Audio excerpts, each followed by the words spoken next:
Hounds are nude humanoid entities with unkempt black hair on their heads and large mouths filled with sharp teeth. They have long bony limbs, sharp claws, have eyes that are fully white, lacking irises or pupils, and walk on all fours like a dog, hence their name. They are some of the more common hostile entities found in many levels of the backrooms, but are less common in the deeper levels. They are extremely dangerous and become agitated when they see someone in a hostile state, but can be intimidated. Avoid hounds at all costs, even if one is in its neutral state. Hounds become hostile the moment they see a human. However, they will be intimidated and momentarily stalled when you stare them down. If you hear a hound growling, it is best to stay out of sight and get out of the way for a while.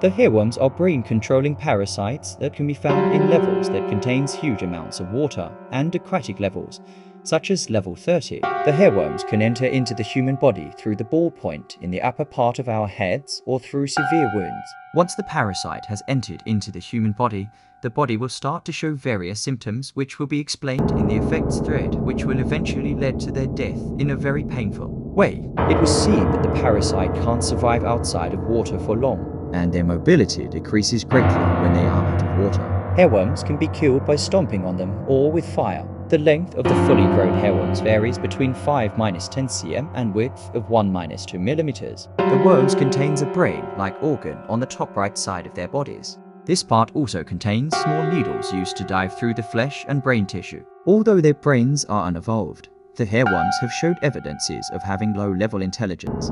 Entity 14, commonly referred to as Mr. Shiro, is a reality-bending entity capable of manifesting itself onto reflective surfaces, within shadows, and inside screens of electronic device. Mr. Shiro has a tall yet slim appearance. The entity has a fixed height of 280 centimeters, approximately 9'2", yet his weight seems to fluctuate, often showing lightweight capabilities of remaining quick on his toes, whilst in other cases, appearing to have a weight comparable to that of a modern truck. His clothing never seems to change, always consisting of a black suit and pants, a colorful jester collar strapped around his shoulders, and a black top hat. He seems to lack any bones or vertebrae, judging from its uncanny ability to twist and turn in unnatural ways.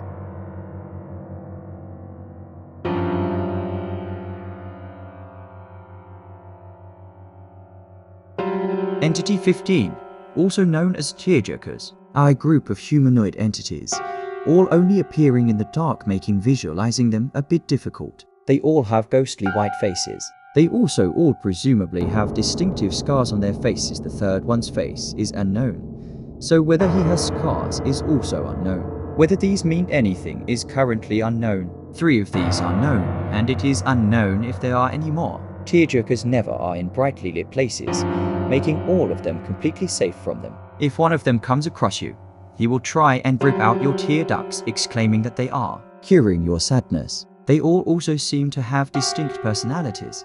Tearjerker 1 is quite aggressive and is the most dangerous. Tearjerker 2 is quite calm and kind and the most human of them. Lastly, Tearjerker 3 is quite shy and doesn't show his face. The beast of level 5 is an entity that inhabits level 5. It is a tall creature with a human body and the head of a cephalopod. It is believed to be hostile, with camouflage abilities similar to a cuttlefish. The beast of level 5 is something only mentioned by those who have lost all sanity while trapped on level 5. It appears to be hostile, but is not shown to attack on sight, instead slowly toying with their victims until they have an existential crisis, then seemingly always die before the day is done. It has been described as a tall and scaly creature wearing a suit and tie, as well as having humanoid body with the head of a cephalopod, with tentacles around its mouth. Those who are reaching the end of their sanity claim it has camouflage abilities, and if you look closely and pay attention, you can see his glowing eyes watching you from the wallpaper pattern. Some people doubt it exists, calling it off as just being an illusion of this floor's cobwebs, flickering lights, and ornate wallpaper.